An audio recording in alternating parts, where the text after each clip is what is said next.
कौन सी मरहुमा जस्सा वो जो मरी ही नहीं कभी, जो आज भी जिंदा है, जिन्हें सबकी नज़रों से छिपा कर रखा गया है। वफा ने अपने सुर्ख गले पर हाथ रखते एक एक लफ्ज चबाते हुए मोमिन को तपिश भरी नज़रों से देखते कहा। इसकी गर्दन पर मोमिन की उंगलियों के निशान छप चुके थे और उसकी बात पर कमरे अदालत में मौत का सन्नाटा छा गया था। और मोमिन की हालत तो काटो तो बदन में लहू नहीं वाली थी।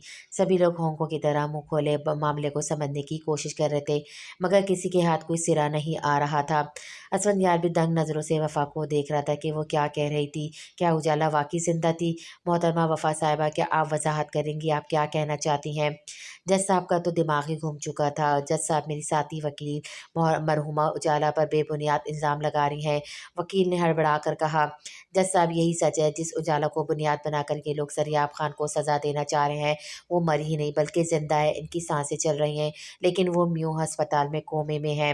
ये रही इनकी रिपोर्ट्स और इनकी तस्वीरें कुछ सबूत के तौर पर।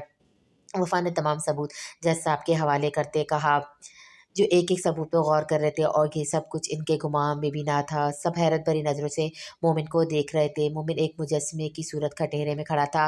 मोमिन खान साहब, क्या आप बताना पसंद करेंगे कि आपने झूठ बोलकर अदालत को एक्सप्लॉइट क्यों किया? जज साहब गुस्से से बोले थे। मोमिन के वकील को भी मोमिन से ये उम्मीद नहीं थी कि वो कुछ ऐसा छुपाएगा। लेकिन जज साहब, आज मेरी बहन की हालत है वो इसी खबीस की वजह से है, जिसकी वजह से वो जिंदों में रही न मर्दों में मुर्दों में, इसलिए यही जिम्मेदार है। वो चीखते हुए बोला। मोमिन का बस नहीं चल रहा था कि वो अपने हाथों से दरियाब का गला घोट दे। वक्त बहुत हो चुका था। अगली पेशी परसों की थी। इससे पहले कि जज साहब उठते वफा बोली, जज साहब मेरी दरख्वास्त है कि खान हवेली के तमाम मर्द हजरात पर कहीं जाने की पाबंदी लगा दी जाए जब तक कातिल साबित नहीं हो जाता। इसकी इस बात पर तमाम लोग तलमला कर रह गए। जबकि जज साहब को यही मुनासिब लगा तो उन्होंने खान हवेली के सारे मर्दों पर कुछ हवलदार तैनात कर दिए जो इनकी हवेली के पहरा बार देंगे और इन्हें कहीं जाने की इजाज़त नहीं देंगे। जज साहब जा चुके थे इससे पहले कि वफा जरिया आप लोगों के पास जाती। मोमिन इसका बाजू दबोचते इसे घसीटते बाहर ले गया और इसे गाड़ी में जाकर पटखा और तेज़ी से गाड़ी दौड़ाई। असफंद को इसके तेवर ठीक नहीं लग रहे थे, इसलिए वो भी फुल स्पीड से गाड़ी दौड़ाता इनके पीछे लपका कि कहीं वो वफा को नुकसान ना पहुंचा दे। खान हवेली में सारी ख़वातीन इस वक्त दुआ कर रही थी कि फ़ैसला इनके हक़ में हो। इनमें से किसी का ध्यान वफ़ा की तरफ नहीं गया था कि वफ़ा वहाँ है भी कि नहीं। इशल भी दिल ही दिल में वफ़ा की कामयाबी की दुआ की थी। आखिर इसी ने तो वफ़ा को यहाँ से निकलने में मदद दी थी। इशल का भाई कैफ इसके कहने पे वफा को कोर्ट ले गया था, जहाँ यहाँ तक कि उजाला के सबूत भी इसी ने इकट्ठे किए थे। सब लोग इसी कश्मकश में थे जब मोमिन वफा को घसीटते हुए अंदर आया और शहनाज बेगम के कदमों में फेंका। क्या हुआ मोमिन, तुम इतने गुस्से में क्यों और इसको कहाँ से लाए हो? शहनाज बेगम हैरत से पूछा। आज हम केस नहीं जीत पाए और वो सब इसकी वजह से हुआ है, सिर्फ और सिर्फ इसकी वजह से, जिसने अपने भाई का केस लटका कर 2 दिनों की मोहलत और ले ली है। क्या मतलब, ये कैसे और मोहलत ले सकती है? नाइला बेगम ने हैरत से पूछा। क्योंकि फूफो ये कोई आम लड़की नहीं बल्कि वकील है, जरिए आपकी वकील। इसे नफरत से एक लफ्ज़ चबाते हुए कहा। वफ़ा उठने में दिक्कत हुई थी कि क्योंकि मोमिन को यूँ फेंकने पर इसके पाँव में मोच आ गई थी। वो लड़खड़ा कर खड़ी हुई। तुम्हारी हिम्मत कैसी हुई इस कातिल की साइड लेने की? बोलो। मोमिन ने इसके मुँह पर गुस्से से एक थप्पड़ मारते हुए कहा। क्योंकि ज़ालिम का साथ देने वाला भी ज़ालिम ही होता है और मैं तुम लोगों की तरह ज़ालिम नहीं बन सकती। मोमिन ने इसकी बात पर वफ़ा को एक और थप्पड़ रसीद किया जिससे इसका गाल सनसना उठा। इशल ने आगे आने की कोशिश की तो शाज़िया और नाज़िर ने इसका हाथ पकड़ लिया ताकि वो आगे जाकर वफ़ा को बचा ना पाए और उनका मज़ाक करकराना हो जाए। मोमिन, तुम चाहे जितनी मर्जी मुझे मार लो मगर तुम हकीकत बदल नहीं सकते। तुम जालिम थे, जालिम हो। तुम बहरूपिया हो जो अपने साथ 2 चेहरे लिए फिरता है। वो मिसाल तुम्हारे लिए ही बनी है। नाम मोमिन और करतूत काफराना। मुझे कहते भी कोई पशेमानी नहीं हो रही। इसकी बात सुनकर मोमिन और तैश में आ गया। इसने वफ़ा को बालों से दबोचा और उसका मुँह अपने सामने किया। अच्छा, तुम्हें मैं ज़ालिम लगता हूँ? तो अब मैं तुम्हें बताता हूँ कि ज़ुल्म करना किसे कहते हैं। इसने वफ़ा को ज़मीन पे पटकते फेंकते कहा। लाउंज में ही सोफ़े पे उमर के कुछ कपड़े प्रेस किए हुए पड़े थे जिनके करीब इसकी बेल्ट्स भी रखी हुई थी। मोमिन ने इनमें से एक बेल्ट उठाई और अपने हाथ पर लपेटकर वफ़ा के इर्द गिर्द चक्कर लगाने लगा। वफ़ा बस तन्ही नज़रों से इसे घूर रही थी और यही बात मोमिन की अना पर कारी ज़रब लगा रही थी कि इसको फिर भी असर नहीं हुआ था। मोमिन का हाथ बेसाख्ता उठता ही चला गया। एक के बाद एक कारी ज़रब वो वफ़ा के जिस्म पर लगा रहा था। वफ़ा की दर्दनाक चीखों से पूरी हवेली गूंज उठी थी। ईशर अलग रो रही थी और मोमिन को वास्ते दे रही थी कि वफ़ा को बख्श दे, मगर वो तो इस वक्त फ़िरौन बैठा था जिस पर इसकी किसी बात का असर नहीं हो रहा था। मोमिन खुदारा वफ़ा को बख्श दो, प्लीज़ इसे छोड़ दो, इस पर हाथ मत उठाओ, कुछ तो खुदा का खौफ करो। इशल ने रोते हुए गिड़गिड़ाई। वफ़ा का जिस्म लहूलुहान हो चुका था, कमीज़ जिस्म से चिपक गई चुकी थी। अब मांगो माफ़ी मुझसे और कहो कि तुम ज़रियाब का केस नहीं लड़ोगी, तभी ये हाथ रुकेगा। मोमिन ने तब गुराना लहजे में कहा, मगर वफ़ा भी ढीठ बनी मार खाती जा रही थी, मगर लबों से एक लफ्ज़ भी माफ़ी का अदा न किया, क्योंकि वो हक पर थी। शाज़ी और नईमा बेगम ने भी मोमिन को काफ़ी दफ़ा रोकने की कोशिश की, मगर इसकी एक ही धार ने इन्हें पीछे कर दिया था। वफ़ा का होठ फट चुका था, मुँह वो नील पड़ चुकी थे, माथे से खून बह रहा था। इस वक्त वो काबिल रहम हालत में लग रही थी, जो किसी भी वक्त बेहोश हो सकती थी। मोमिन सांस लेने के लिए रुका तो वफ़ा लड़खड़ाते लहजे में बोली, क्यों मोमिन खान, बस इतना ही दम था तुम में? अभी भी तो तुम्हें अपने बहुत से गुनाहों का कुफारा अदा करना है। तुम्हारी जान मुझसे इतनी जल्दी नहीं छूटेगी, इसने तमस्खराना हंसी हंसते हुए कहा, जिसने मोमिन के तन बदन में आंख लगा दी। और उसका हाथ एक दफ़ा फिर बुलंद हुआ था वफ़ा के जिस्म को ज़रब लगाने के लिए, मगर वो बेल्ट बीच में किसी ने अपने हाथ पर रोक ली थी। इसने रोकने वाले को देखा तो असफंयार को मुकाबिल पाया, जो खून रंग आंखों से इसे देख रहा था। इसने एक ही चुस्क में इसके हाथ से बेल्ट खींचते हुए इसे मुकर रसीद किया, जिससे मोमिन लड़खड़ा कर पीछे जा गिरा। उमर ने आकर ईशर को शाजिया और नाजिया के हाथों आज़ाद करवाया था, जो भागकर वफ़ा के पास गई और उसका सर अपनी गोद में रखकर इसे होश दिलाने लगी। इसके ज़ख्मों से बहते खून को अपने दुपट्टे से साफ करने लगी। असफंयार से वफ़ा की हालत न देखी न गई और वो मोमिन पर बल पड़ा और मुक्कों की बरसात करता चला गया। वो इसके ऊपर बैठ चुका था और उसे पूरी तरह काबू करता इसके मुँह का नक्शा बिगाड़ चुका था। कमीने, तूने हाथ कैसे लगाया वफ़ा को? मैं तेरा हाथ तोड़ के रख दूंगा। इसने मोमिन का बाजू एक तरफ मोड़ते हुए कहा, जिससे कड़क की आवाज़ आई थी और उसके हाथ की हड्डी अपनी जगह से हिल चुकी थी। मोमिन की एक दर्दनाक चीख निकली। इसने दोनों टांगों से असमंदार को पीछे धकेल दिया। साले, तुझे किस बात की मिर्चें लग रही हैं? मैं अपनी बीवी के साथ जो मर्जी करूं, इसने दर्द से कराहते कहा। जब तक ये सब तेरे पर नहीं बीतेगी, तू किसी इंसान का दर्द नहीं समझेगा। और ये मैं दावे के साथ कह सकता हूँ, परसों तू इसी बात पर पछताएगा, रोएगा, और ये सुनकर तेरी हालत पर सबसे ज़्यादा खुश होने वाला मैं ही होऊंगा। असफंदियार ने इसको देखकर एक एक लफ्ज़ चबाते हुए कहा। मोमिन ने इसकी तरफ देखते बंदूक तान ली थी और इसकी देखा देखी असफंद ने भी इस पर बंदूक तान ली थी। दोनों फरीक इस वक्त एक दूसरे के आमने सामने एक दूसरे पे बंदूक थाने खड़े थे, जिसको देखकर वहाँ खड़े सब लोगों के दिल दहल गए। इशल जो वफ़ा को कमरे में लेकर जा रही थी, वफ़ा को रुकते देखकर खुद भी रुक गई। वफ़ा का दिल धक से रह गया था। असफंयार को मोमिन के निशाने पर देखकर वो स्टिल हो चुकी थी, क्योंकि वो जानती थी कि मोमिन रहम नहीं खाएगा। लेकिन यहाँ भी मोमिन ने अपनी सफाकी दिखा दी और उसकी बंदूक से एक गोली चली थी और असफन का बाजू चीरते हुए चली गई थी और वो एकदम लड़खड़ाकर पीछे को गिरा था। इसको गोली लगते देखकर वफ़ा के जिस्म से जान निकल गई थी। वो भी लड़खड़ा के नीचे गिरी थी और असफंयार के पास पहुंचने की कोशिश करने लगी। असफन, इसके मुंह से कपकपाते हुए असफंयार का नाम निकला था। गोली चलते देखकर सब खवातीन की चीख निकल गई थी। नईमा बेगम लपक कर इसके पास आई, जो अपना खून अपने हाथ से दबा रहा था। साके साहब ने असफन को झटके से अपनी तरफ मोड़कर इसके मुंह पर थप्पड़ रसीद किया था, जो इन्हें भी गुस्से से खोल कर देख रहा था, और फिर बंदूक वहीं फेंकते गुस्से से बाहर की तरफ निकल गया। असवद, क्या तुम ठीक हो? तुम्हें ज़्यादा तो नहीं लगी क्या? बहुत दर्द हो रहा है? वफ़ा की फ़िक्र से भरपूर लफ्ज़ जिसमें मोहब्बत पनपा थी, वहाँ खड़े हर शख्स ने महसूस किया और उसकी हालत देखकर सब हैरान रह गए।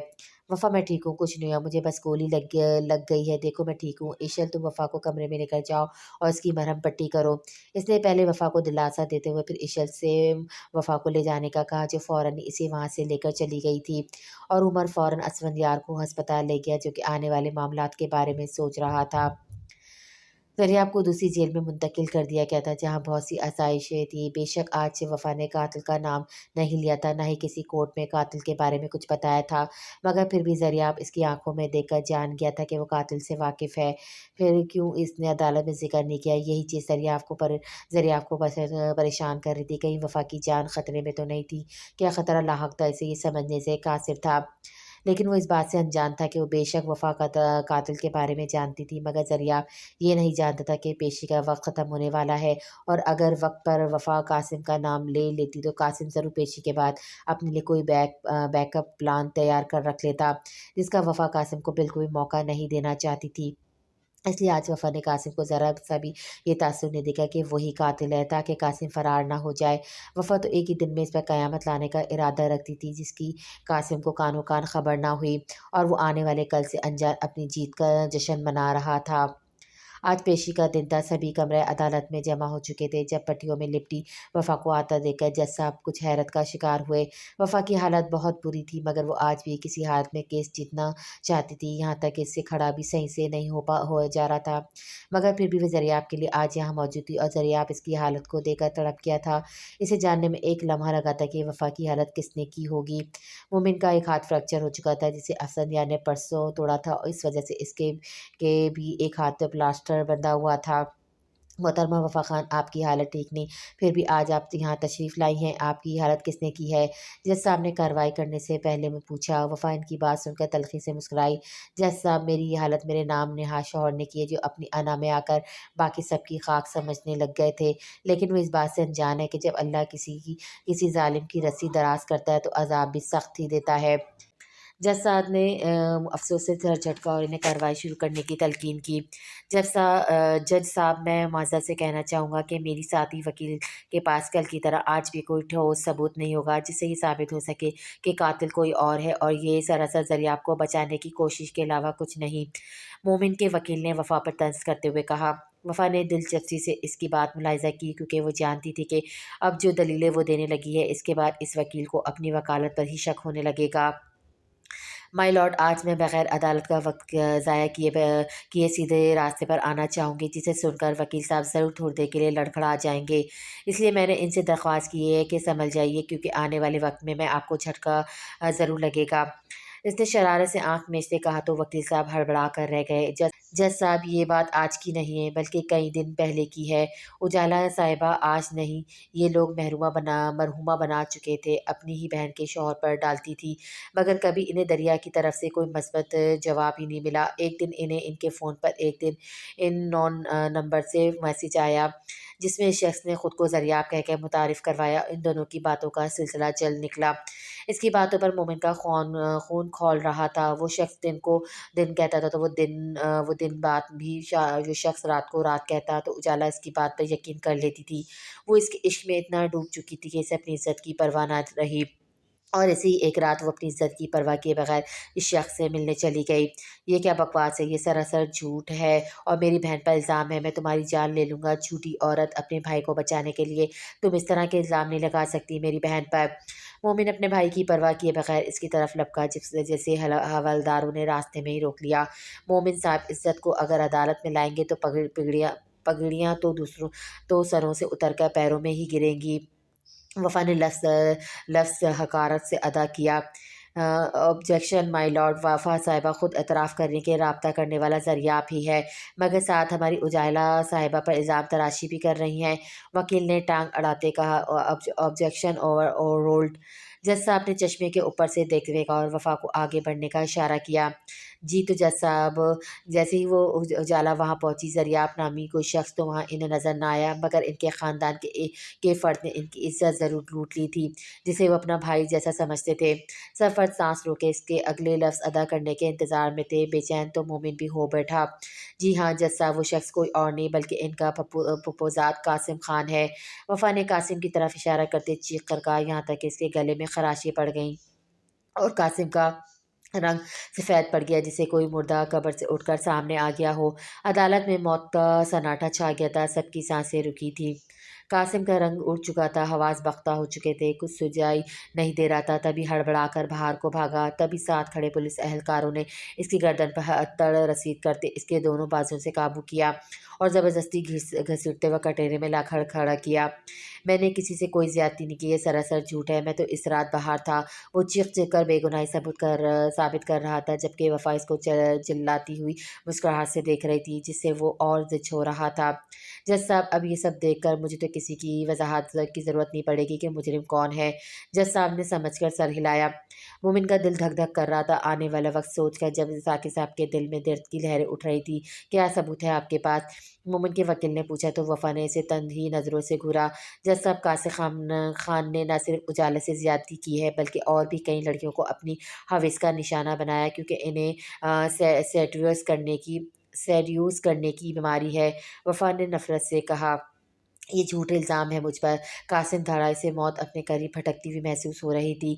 जज साहब, मैं इनकी हविस की चश्मदीद गवाह को कटहरे में बुलाने की इजाज़त चाहूँगी।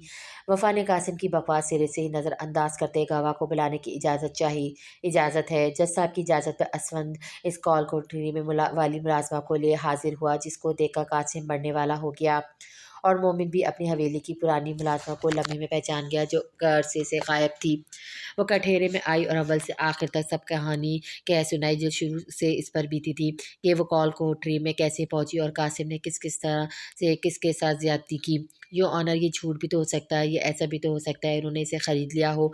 वकील साहब ने तंजिया कहा तो वफा ने वहाँ के अंदाज में आबरू अचकाए। मैं जानती थी कानून अंधा होता है, आज देख भी लिया। वफा ने वकील साहब को ऊपर से नीचे तक देखते हुए कहा तो वो तलमिला कर रह गए। ये लड़की इन्हें नाकू चने चबवा रही थी। बहरहाल जज साहब, ये रहा कासिम का मुंह ज़बानी एतराफ़, जिसमें यह खुद अपने मुंह से उजाला से की गई ज़्यादती का एतराफ़ कर रहा है। वफा ने जज साहब को वीडियो देते कहा, जिसको अदालत में लगी LCD पर प्ले किया गया। जैसे जैसे वीडियो चल रही थी, खान हवेली के लोग ज़मीन पे गिरते चले गए। मोमिन के कान साए साए करने लगे। सच निहायत कराहत आम इस हालत में इसके सामने आ खड़ा हुआ था, जहाँ साफ दिख रहा था कि मुजरिम कोई और नहीं बल्कि कासिम है। नहीं, ये मैं नहीं हूँ, कासिम ने सच्चाई खुलती देखकर हकला कर कहा। तेरी तो मोमिन बगैर किसी का लिहाज किए इस पर पल पड़ा, यहाँ तक इसके बाजू में दर्द की लहरें उठने लगी। उमर ने बामुश्किल से काबू किया। असफंदियार ने नखों से इससे नजरें ही मोड़ ली। तमाम सबूतों और गवाहों को मद्देनजर रखते हुए अदालत कासिम खान को फांसी की सज़ा सुनाती है और जरियाब खान को बाइज्जत बरी करती है। अदालत जरियाब खान से माफ़ी तलब करती है कि इन्हें मुजरिम समझकर जेल में रखा गया। जज साहब ने फैसला सुनाया तो वफा ने खुशी के एहसास से आंखें मूंदी और रब का शुक्र अदा किया। दरिया कटहरे से नीचे उतरा तो वफा ने खुशी के जज्बात समेत इसे गले लगा लिया और फिर दोनों ने मिलकर जज्बात का समंदर आंसुओं की सूरत बहा दिया था। इनको देखकर सबकी आंखें नम हुई थी। जज साहब भी इनके इस जज्बाती मिलन पर मुस्कुरा दिए। उन्होंने आज तक बहुत से केस देखे थे, मगर एक बहन को भाई का केस लड़ते, एक बहन को भाई की हिफाजत करते पहली बार देखा था।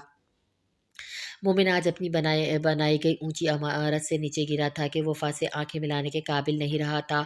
जब साहब, मैं एक और फैसला आज साथ ही चाहती हूँ। मैं पूरे होश व हवास में मोमिन खान से खुला का मुतालबा चाहती हूँ।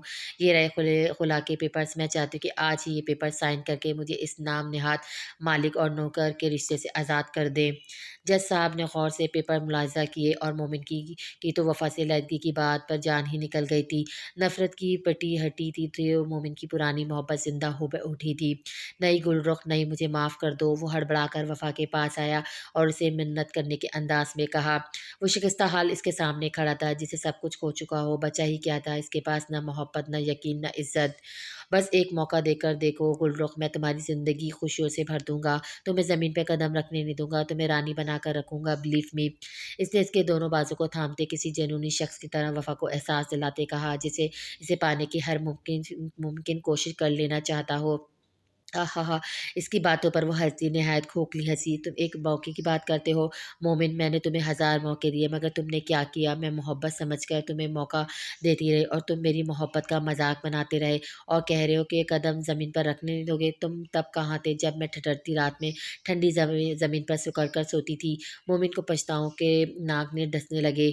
और क्या कह रहे थे? इसने सोचने की एक्टिंग करते कहा, रानी बनाकर रखूँगा, तो तुम तब कहाँ थे जब तुम्हारे ये नाम नेहाद रिश्ते मुझसे नौकरानियों के की तरह काम करवा रहे थे? बशमौल तुम भी। तब कहाँ गई थी तुम्हारी सो कॉल्ड की मोहब्बत? इतने महीनों का लावा आज वफ़ा के अंदर से निकल रहा था। कौन सा ऐसा कराहत आमेज़ काम होगा जो इन बेज़मीरों ने मुझसे नहीं करवाया? वो सुर्ख़ आँखों से दहाड़ी। इन सब के सर नदामत से झुक गए और वफ़ा के घरवाले इसके इतने सब्र पर रो दिए। अफ़सोस, मैं वर्क वर्क तुम्हारे सामने खुली किताब की तरह थी, जिसमें तुम्हारी मोहब्बत रकम थी, मगर तुम मुझे पढ़ ना पाए। इसने सुर्ख़ बहती आँखों से इसे इसकी औकात याद दिलाई। اور کیا کیا تم نے ایک زندہ لڑکی کو مردہ قرار دے کر صرف اور صرف اپنے بدلے کی کیے اور مجھے میرے بھائی کو بدلے کی پھٹی میں جھونک دیا۔ تم نے سب کو یہ بتانا گوارا نہیں کیا کہ وہ ہسپتال میں ہے، وہ مری نہیں۔ اسفند بھی یہ بات اس لیے نہیں جانتا کہ اس کے جانے کے بعد ڈاکٹر نے تمہیں یہ میڈیکل بتایا اور تم نے سوچا کیوں نہ اس چیز کا فائدہ اٹھایا جائے، اس لیے تم نے اپنے خاندان والوں کو بھی اس چیز کی بھنک نہیں لگنے دی، نہ ہی اس کی ماں کو جو اس کی یاد میں روتی رہی۔ مومن تم رحم کے قابل ہی نہیں، تمہیں تو اپنے تکبر اور غرور سمیت مر جانا چاہیے۔ مومن گھٹنوں کے بل گرا تھا۔ گل رخ، اس کے منہ سے فقط یہی نکلا، گل رخ۔ اس سے پہلے کہ مومن اس سے کچھ کہتا وفا نے اسے بیچ میں ہی ٹوک دیا۔ مومن تم کیا چاہتے ہو، علیحدگی یا معافی؟ وفا نے اسے دو آپشن دیے جو اس جیسے انسان کے لیے قابل قبول نہیں تھے۔ گل رخ، ٹھیک ہے تم ان پیپر پر سائن کر دو، سمجھو میں نے تمہیں معاف کیا، یہ کچھ پراپرٹی پیپرز ہیں۔ اور اس سے پہلے کہ وفا آگے بولتی مومن نے فوراً پیپر سائن کرنے شروع کیے۔ اس کی افراتفری دیکھ کر وفا نے اسے روکا۔ مومن صاحب ایک دفعہ پڑھ لیجئے، لیکن اسے پڑھے بغیر ہی سائن کر دیے۔ دیکھا آپ نے جج صاحب کہ مومن خان نے پورے ہوش و حواس میں پراپرٹی کے علاوہ خلا کے پیپرز بھی سائن کر دیے۔ اب کچھ نہیں ہو سکتا، اس نے وفا کو سب کے سامنے خلا دے دی۔ وہ جتنا خود کو کوستا اتنا کم تھا، وہ اپنی زندگی سے ہیرے نکال کر کوئلے پر بیٹھا تھا۔ سب کچھ صاف تھا، ان کی علیحدگی سب کے سامنے ہوئی تھی، سب گواہ تھے اس چیز کے۔ وفا نے پیپرز اکٹھے کیے اور جج صاحب کو دیا اور اپنی فیملی کے ساتھ گاڑی میں بیٹھ کر نکلتی چلی گئی۔ مومن اس کی گاڑی کے پیچھے بھاگا تھا اپنا سب کچھ کھو دینے کا بعد۔ گل رخ رک جاؤ، گل رک جاؤ، گل رخ، وہ بھاگتے بھاگتے چلا رہا تھا یہاں تک کہ وہ گر کر زخمی ہو گیا، لیکن وفا نے پلٹ تک نہیں دیکھا کیونکہ وہ اسے بہت پیچھے چھوڑ کر آگے بڑھ چکی تھی۔ وفا کے گھر میں عید کا سما تھا۔ آج طاہر صاحب کے گھر کے دونوں چاند جو آنگن میں اتر آئے تھے، وفا کی امی سائمہ بیگم سے زیادہ خوش تو شاید کوئی اور ہوتا۔ سحر بھی خوشی کے آنسو لیے خوش دیکھ رہی تھی، مگر ذریعہ کے پاس جانے کی اس میں ہمت نہیں ہو رہی تھی۔ بھائی ہماری بیٹی سحر صبح سے تیاریوں میں لگی ہے، تم نے اس کو نظر بھر کر بھی نہیں دیکھا، ادھر آؤ سحر۔ انہوں نے ذریعہ کی توجہ سحر کی طرف دلوائی جو چھوٹے چھوٹے قدم اٹھاتی اس کے نزدیک آئی۔ سائمہ بیگم ان کو کچھ وقت کے لیے تنہا چھوڑ کر چلی گئی تھی۔ ذریعہ نے اپنی گود سے اپنے بیٹے کو نیچے اتارا اور اس کے قریب ہوا۔ سامنے کیوں نہیں آ رہی تھی، اس نے اسے ولہانہ انداز میں تکتے کہا۔ وہ میں کیا، تم کیا سمجھی مومن کی یہ کی سزا میں تمہیں دوں گا؟ ذریعہ نے سحر کے اٹک اٹک کر بات کرنے پر کہا تو اس نے آنسو سے لبریز آنکھیں اٹھا کر اسے دیکھا۔ ذریعہ پلیز مجھے معاف کر دے، میرے خاندان کی وجہ سے آپ سب کو اتنی تکلیف سے دوچار ہونا پڑا۔ اس کے رو کر کہنے پر ذریعہ سو جان سے قربان ہوا۔ میری جان تمہیں کس نے کہا مجھے تم سے گلہ ہے، میں تم سے ذرا بھی مایوس نہیں۔ میری غیر موجودگی میں جس طرح تم نے میرے گھر والوں کو سنبھالا اس کے لیے میں شکر گزار ہوں تمہارا۔ اس نے سحر کا منہ اپنے ہاتھوں کے پیالے میں تھام کر پیشانی پر پوسا دیتے کہا، جو مومن نے کیا وہ اس کا فعل تھا، جس کی دولت میں اس کو کبھی معاف نہیں کروں گا، جس کی بدولت میں اس کو کبھی معاف نہیں کروں گا۔ اس نے میرا دل وفا نوچ لیا جس کا کوئی کفارہ نہیں۔ اس نے دکھی دل سے کہا، وفا کے لیے اس کا دل پھٹ رہا تھا۔ اس نے جو سہا تھا وہ سن کر اس کا دل کیا کہ وہ اپنی ہستی مٹا دے جو یہاں اپنی بہن کو بچانے کے لیے موجود نہیں تھا۔ دریاب میں نے آپ کو بہت یاد کیا، ہر وقت ہر لمحہ مجھے کانٹا عذاب لگتا تھا آپ کے بغیر۔ سحر نے دریاب کے سینے سے لگتے کہا، جس کو دریاب نے اپنے سینے میں کسی انمول متاع کی طرح کھینچ لیا۔ اب کہیں نہیں جاؤں گا، نہ تمہیں چھوڑ کر نہ وفا کو۔ وفا کی عدت کو 2.5 ماہ بیت چکے تھے، وہ بس ایک کمرے تک ہی محدود ہو کر رہ گئی تھی۔ اس کی حالت دیکھ کر دریاب کا دل کٹتا تھا، اس کی چڑیا کی طرح چہچہاتی بہن خاموش ہو کر رہ گئی تھی۔ دریاب آج اس کے کمرے میں آیا تھا جو بالکنی میں کھڑی ہو کر باہر نہ جانے کیا تلاش کر رہی تھی۔ وفا، دریاب کی آواز پر وہ چونک کر سیدھی ہوئی، ارے بھائی آؤ نا۔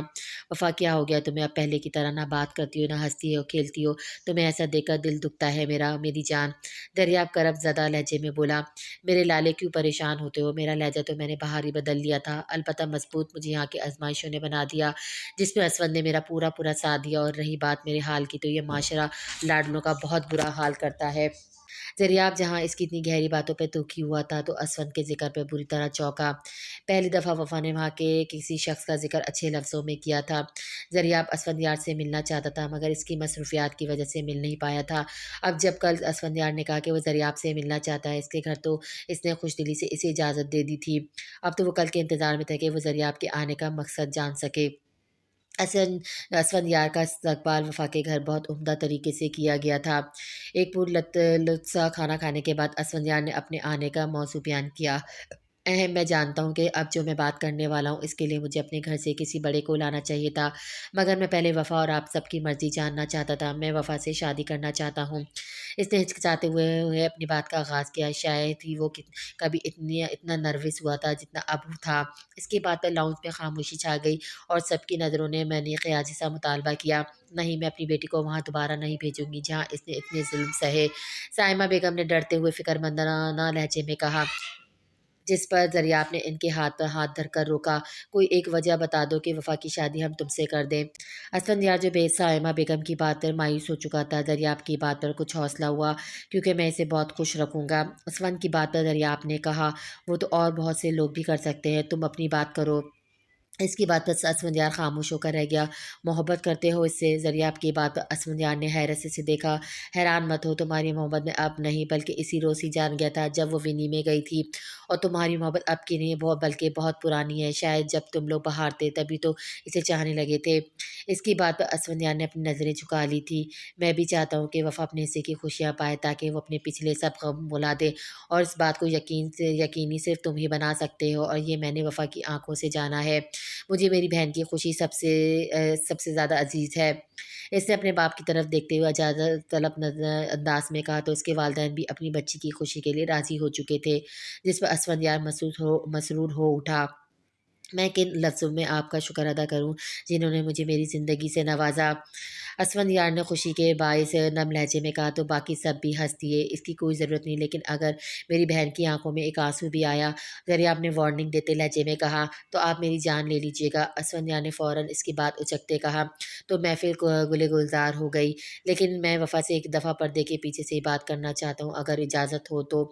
اس کی بات پر دریافت نے سر ہلاتے سحر کو اشارہ کیا، جو وفا کو مردان خانے میں لے گئی جہاں اس کے اور اسفندیار کے درمیان پردہ حائل تھا۔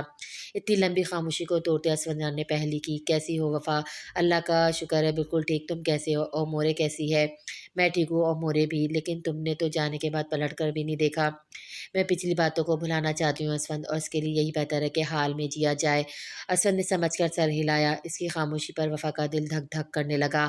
خاموش کیوں ہو گئے؟ کیا میری کوئی بات بری لگ گئی؟ وفا نے بےتابی سے پوچھا، وہ اس کا محسن تھا، بھلا وہ اس کا دل کیسے دکھا دیتی؟ نہیں، تمہارا کہا کبھی برا لگا جو اب برا لگے گا، لیکن ہاں، میں تمہارے لیے نکاح کا پیغام لایا ہوں۔ اس کی بات پر وفا کی دھڑکنیں تیز ہوئیں۔ اس کا دل کیا کہیں چھپ جائے؟ دل کی دھڑکن حد سے زیادہ سوا ہوئی۔ بھلا وہ اتنی خوش قسمت تھی کہ اسفندیار جیسا شاہ بخش شوہر اس کے نصیب میں ہوتا؟ وہ تو اپنے آپ کو اس قابل ہی نہیں سمجھتی تھی۔ اسفند، میں جانتے بوجھتے تمہارے لیے ایک بڑھتی ہوئی لڑکی سلیکٹ نہیں کر سکتی، تمہیں پورا حق ہے خوشیوں پر، اس لیے بہتر یہ ہے کہ تمہیں وہ لڑکی ملے جس کی زندگی میں پہلے کوئی مرد نہ آیا ہو۔ وفا نے اپنے دل پر ہاتھ رکھ کر کہا، سچ کہتے ہیں محبوب سے ظالم اس دنیا میں کوئی نہیں ہوتا، جب تک وہ عاشقی کی رگ رگ میں اپنے لیے بے سکونیاں نہ دیکھ لے تب تک وہ اس پر وصل حلال نہیں کرتا۔ اسفندیار نے سر جھکا کر کرب سے آنکھیں میچتے کہا، مگر دل میں ایک میٹھی سی کسک تھی۔ بہرحال مجھے تمہاری مرضی سے کوئی غرض نہیں، مجھے تمہارا حال خوبصورت بنانا ہے۔ میں امی کو بھیجوں گا رشتہ پکا کرنے، اور ٹھیک 1 ماہ بعد ہمارا نکاح مقرر ہوگا، اور اس دن میں تمہیں بتاؤں گا کہ میری شریک حیات اس دنیا کی کس قدر شفاف اور پاک محبت ہے، عشق ہے میرے لیے، تب تک میرے لیے اپنا خیال رکھنا۔ یہ کہتا اسفندیار سے حیران پریشان چھوڑ کر جا چکا تھا، جبکہ دوسری طرف کھڑا دریافت اپنی پسند پر دل سے سرشار ہوا۔ یہی تھا وہ شخص جو وفا کو اس دنیا کی تمام خوشیاں دے سکتا تھا، اب اسے کوئی شک و شبہ نہیں رہا تھا۔ 1 ہفتے بعد نعیمہ بیگم آ کر رشتہ پکا کر گئی تھی اور وفا کو بہت سارا پیار دے گئی تھی۔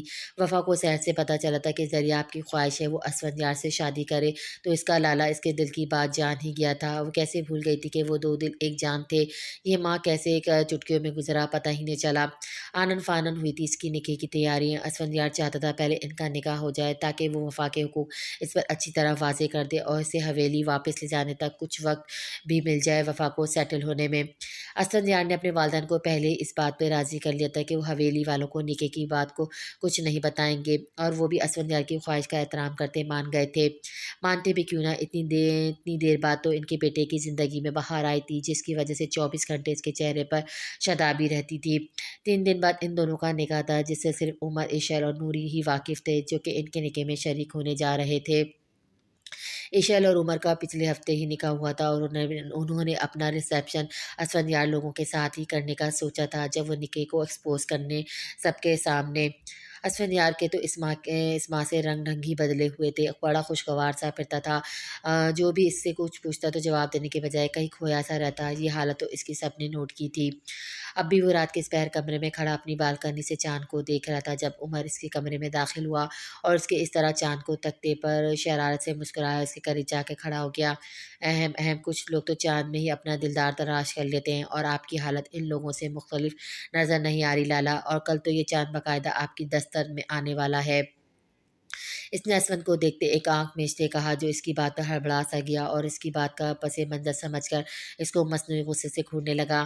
مطلب کیا ہے تمہاری اس بات کا؟ اسفندیار نے ایک آبرو اچکاتے ہوئے پوچھا۔ ارے بات کو مت بدلیے، سچ بتائیے گا، یہ جو آپ کے چہرے پہ گلو ہے، اس خوبصورتی کا راز وفا بھابھی ہے نا؟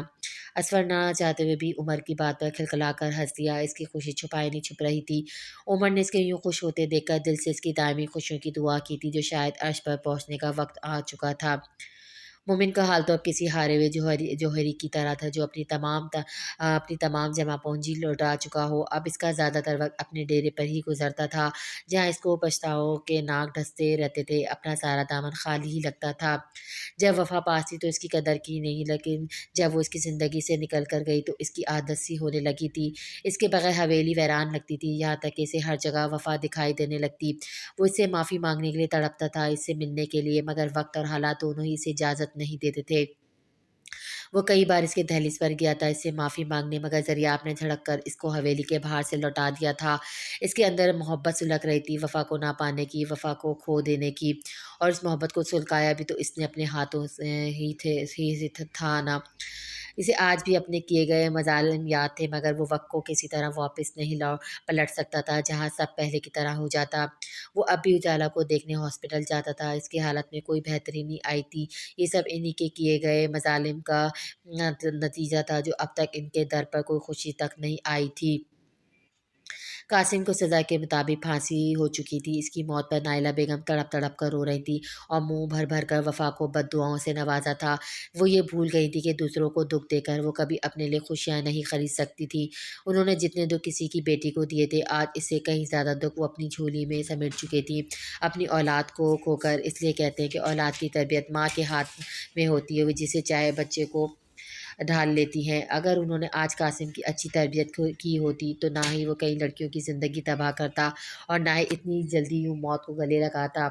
لیکن وہ اب بھی اپنی غلطیوں کو ماننے سے انکاری تھی، اب بھی وفا کو ہی قصوروار سمجھتی تھی، اور یہی ان کی سب سے بڑی بھول تھی کہ آنکھوں دیکھی سچائی دیکھ کر بھی انجان بن رہی تھی۔ ہوتے ہیں نا کچھ لوگ اپنے آپ کو ہی کرنے والے، جب تک وہ خود ہدایت نہ لینا چاہیں تب تک کسی کی بات ان پر اثر نہیں کرتی۔ یہی حال نائلہ بیگم کا بھی تھا۔ نکاح کی تیاری تو اس کی ایک ماہ میں آنن فانن ہوئی تھی کہ وفا دیکھتی رہ گئی۔ وفا کو تو اسفندیار سے اتنی جلدی کی امید نہ تھی، جتنی جلدی سب کر کے دکھایا تھا۔ اسفندیار کے ایک ایک عمل سے دکھ رہا تھا کہ وہ اس رشتے سے کتنا خوش ہے، اس کو کتنی چاہت ہے اس رشتے کی، اور کتنی بےتابی۔ وہ سبھی پروازیں کر چکا تھا ایک ماہ کے عرصے میں۔ وفا تو بس حیران تھی اپنی قسمت پہ کہ خواہش ایسے بھی قبول ہوتی ہیں۔ اس نے تو مومن کے تجربے کے بعد سے سوچ لیا تھا وہ کبھی کسی شخص کے لیے بھی اپنے دل کی دروازے نہیں کھولے گی، لیکن اسفر نے نہ صرف اس کے دل کے دروازے پہ دستک دی تھی، بلکہ بڑی شان سے بے دھڑک اندر چلا آیا تھا۔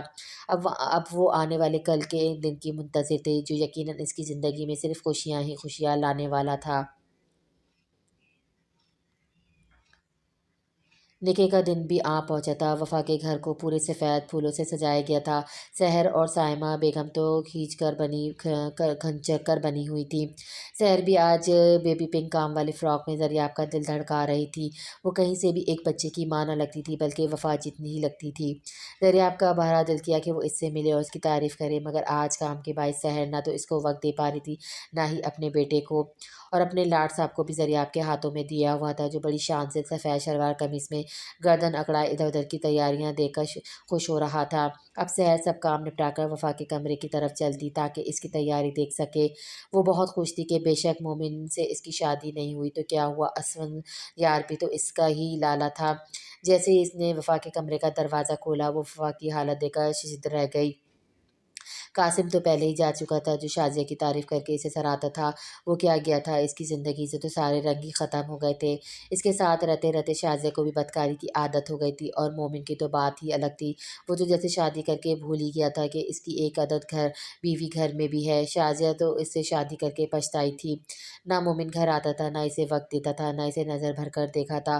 تعریفی کلمات تو دور کی بات، وہ تو بس ہر وقت وفا وفا کرتا رہتا تھا، جیسے اس کی زندگی شروع ہی وفا سے ہو کر اور ختم وفا پر ہی ہوتی ہے۔ یہ بات شازیہ کی انا پکاری ضرب کی طرح لگ رہی تھی۔ اس کے ہوتے ہوئے اس کا شوہر کسی اور لڑکی کی طرح متوجہ ہے، اس کے اتنے حسین ہونے کا کیا فائدہ؟ لیکن جب یہ سوچا کہ وفا تو اس سے کہیں زیادہ خوبصورت ہے تو وہ سوچ کر جل بھن جاتی۔ وہ رات کو طرح طرح کے بےہودہ نائٹیز پہن کر مومن کا انتظار کرتی تاکہ اسے ورغلا سکے، مگر مومن بھی ایک سرسری نظر ڈالنا بھی اس پر گوارا نہ کرتا اور ضروری فائل لے کر ڈیرے پہ چلا جاتا۔ اس وفا نے تو میرا جینا حرام کر رکھ دیا ہے، مومن کو تو اس وفا کے سوا اب کوئی نظر ہی نہیں آتا۔ اس کو تو میں نہیں چھوڑوں گی، چاہے اس کے لیے مجھے اس سے مروانا ہی کیوں نہ پڑے۔ میں اسے مومن کی نظروں میں مار کے ہی دم لوں گی، پھر نہ رہے بانس اور نہ بجے گی بانسری۔ شازیہ نے شاطرانہ ہنسی ہنستے ہوئے کہا، لیکن اس کی یہ مکروہ منصوبہ بندی باہر کڑی نوری نے لفظ با لفظ سن لی تھی، اور وہ یہ ساری کارروائی یقیناً وفا کو بتانے کا ارادہ رکھتی تھی۔ سحر کمرے میں آئی تو وفا کو ویسی ہی حالت میں دیکھ کر اس کا غصہ سویں نیزے پر پہنچا۔ وفا، تم ابھی تک تیار کیوں نہیں ہوئی؟ یہ کیا طریقہ ہے؟ باہر مہمان آ چکے ہیں اور تم ابھی تک ویسی ہی کھڑی ہو۔ وفا کو اپنی جگہ سے ٹس مس نہ ہوتے دیکھ کر سحر غصے سے دریاب کے پاس گئی اور اسے وفا کے پاس بھیجا۔ وہ جیسے ہی وفا کے کمرے میں داخل ہوا تو اسے بھی شدید حیرت کا جھٹکا لگا۔ وفا، کیا ہوا؟ تم تیار کیوں نہیں ہوئی؟ سب ٹھیک ہے نا؟ تم اس شادی سے خوش تو ہو نا؟ دریاب اس کے پاس جا کر بیٹھتا، اس کی ٹھوڑی کو اپنی 2 انگلیوں سے اوپر کرتے ہوئے اس سے پوچھتا ہے۔ جب وفا کا چہرہ دریاب کے روبرو ہوا تو وفا نے اپنی سرخ آنکھیں اٹھا کر دریاب کی آنکھوں میں ڈالی، اور جو وفا کی آنکھوں میں دریاب کو دیکھنے کے لیے ملا تھا، اسے جان کر دریاب کو حیرت کا شدید جھٹکا لگا تھا اور وہ سناٹوں کی زرد میں آ گیا۔ بس اس کے منہ سے حیرت سے یہی نکلا، وفا، کیونکہ وفا کے ارادے سے خطرناک لگ رہے تھے۔